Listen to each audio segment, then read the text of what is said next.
How you guys all doing today? Welcome back to the GSMC Chip Shot Football Podcast, brought to you by the GSMC Sports Network. I'm your host, Manny Maradiege. Today on October 30th, talking a bit more around the NFL. A lot of good stories, a lot of breaking news yesterday just kind of dropped randomly, so we're going to touch on that throughout the show, starting with, in my opinion, the biggest piece of news: Anthony Richardson getting benched and Joe Flacco now being the starting quarterback of the Colts.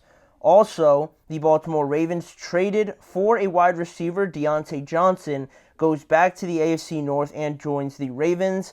And also in today's show, we're going to talk about the NFL Honors Awards. We did it back in the start of the season. Now we're going to revisit that and give an updated version based on what we've seen through the first half of the season. All those things and more coming up on today's show. Before we get started, though, and we get to Anthony Richardson, I'd like to remind you guys that if you guys have any questions during the show, any comments, or any opinions you'd like to share, we always are glad to hear about it. Your input is a big part of what makes this show great, and we thrive on your energy and insights. Whether it's a quick comment, question, or anything you just have to share, please don't hesitate to do so. And if you want to make it absolutely sure that your message stands out and gets featured on today's show, there's an easy way to do that just by using the new Super Chat feature. You can use that by just clicking on the $ at the bottom of the chat box and sending in your Super Chat that way. And this way it guarantees that your message gets on the air, and it's also a fantastic way to support our channel. So we rely on your support to keep bringing you the sports content you love, and we appreciate every bit of it. So go ahead and let us know what you're thinking. Hit the Super Chat button, and let's keep this show as exciting, as conversational, and just engaging as always. I always like when you guys send in messages. Then I can get your guys' thoughts on anything I say or any of the biggest news around the NFL. So make sure to do that. But that now allows us to jump into the first segment. The biggest piece of news, I believe, so far in the NFL has been this news around Anthony Richardson.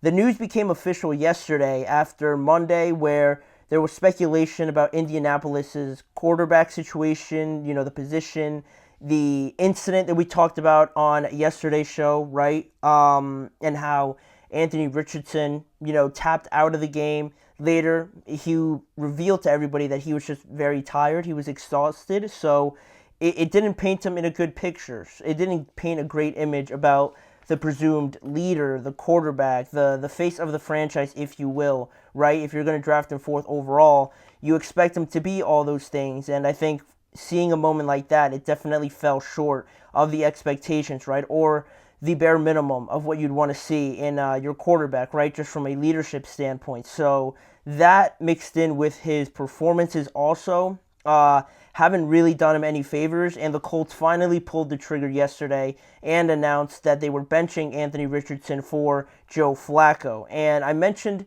Richardson's play. It hasn't been a smooth ride for Anthony in his first two seasons with Indianapolis. He only played 4 games in his rookie year last year, and then after not playing, he played 4 games last year after already not playing that many college games at Florida, right? So you have very limited college experience. Your first year in the NFL, you become the starter pretty early on, and then you get hurt, and you miss all those valuable games, all that experience under your belt, right? So that's unfortunate, but those are injuries, right? So then this year he comes back, he's the presumed starter, and we're seeing more of those struggles. And I think a lot of people hear Anthony Richardson and here to defend him a little bit is that, this is almost like his rookie year, realistically, because playing 4 games in your actual rookie year is not enough. So we're still going to see those growing pains, and we definitely have, just from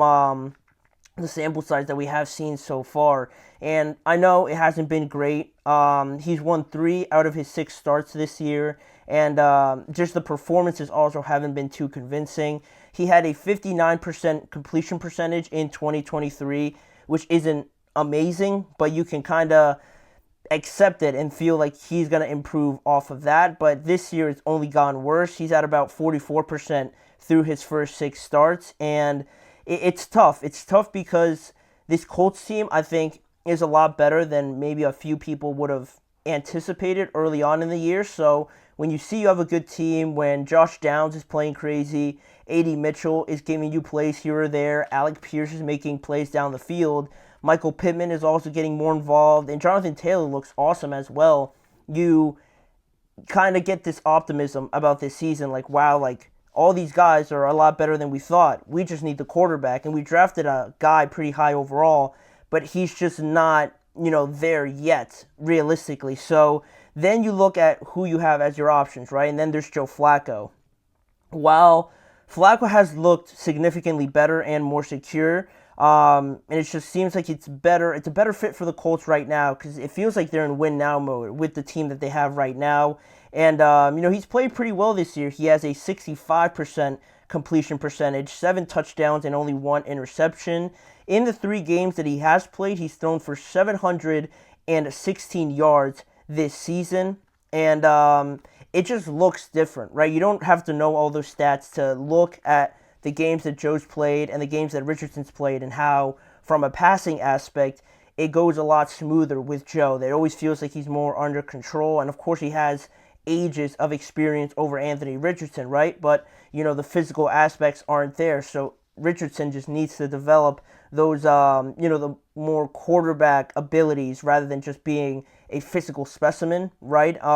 That's just naturally given to him. So he has to work on the other things, and it feels like the Colts feel like this is the best pass fast for him to try and get there, because Anthony Richardson now, oddly enough, from last year's draft class, he joins Bryce Young as the 2 first-round quarterbacks from 2023 to have been benched this year.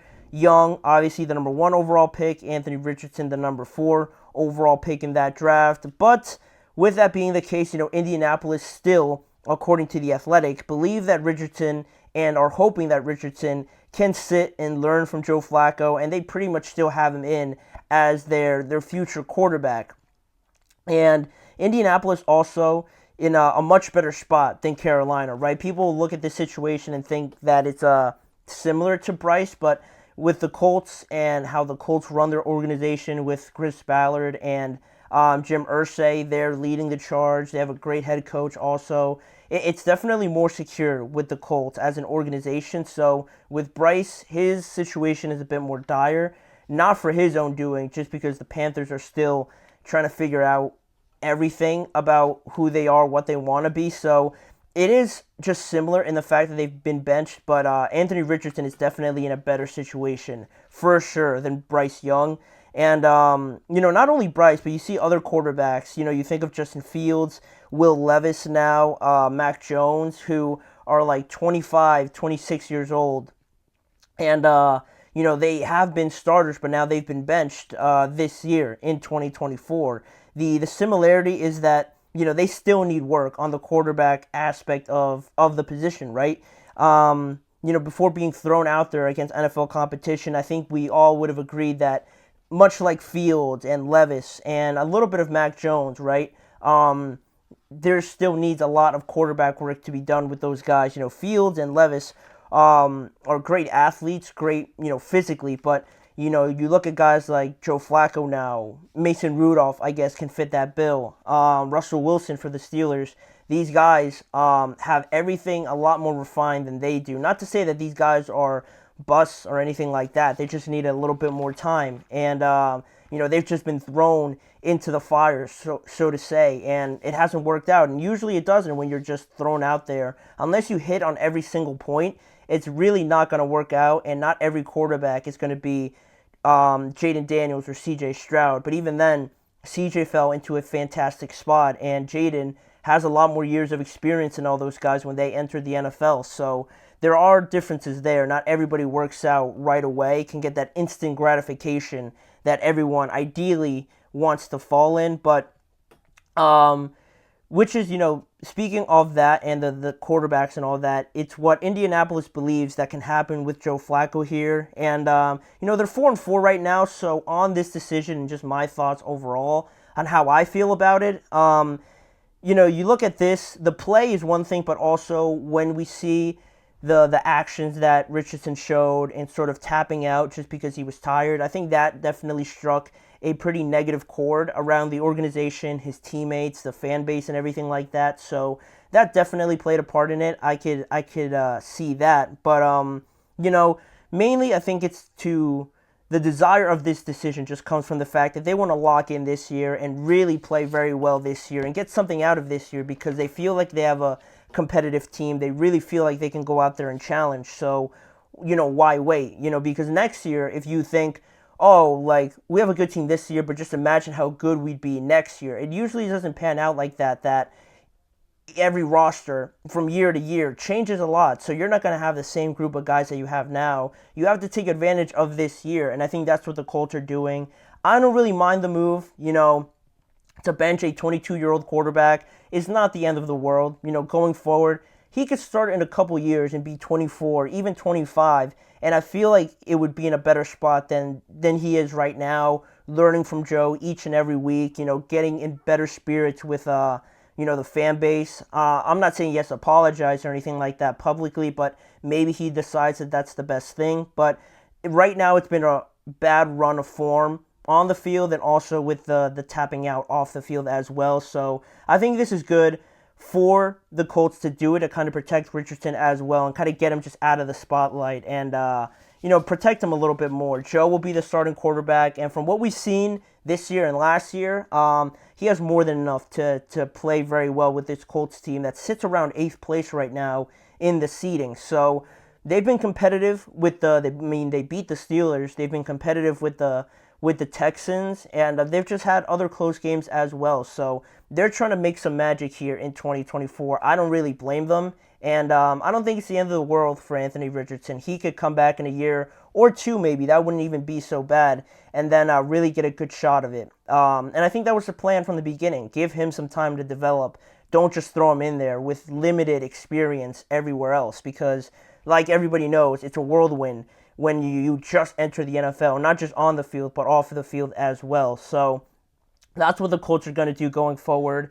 For us going forward, we're going to head into our first break, and when we return, some more breaking news yesterday. The Baltimore Ravens trading for another weapon on offense. I don't hate the move, but it wasn't their biggest need. So was this move necessary for this Ravens team that's been dominating, or should they have focused on the defensive side of the ball? We're going to answer that question and give all the details on the trade when we return. You're listening to the GSMC Chip Shot Football Podcast.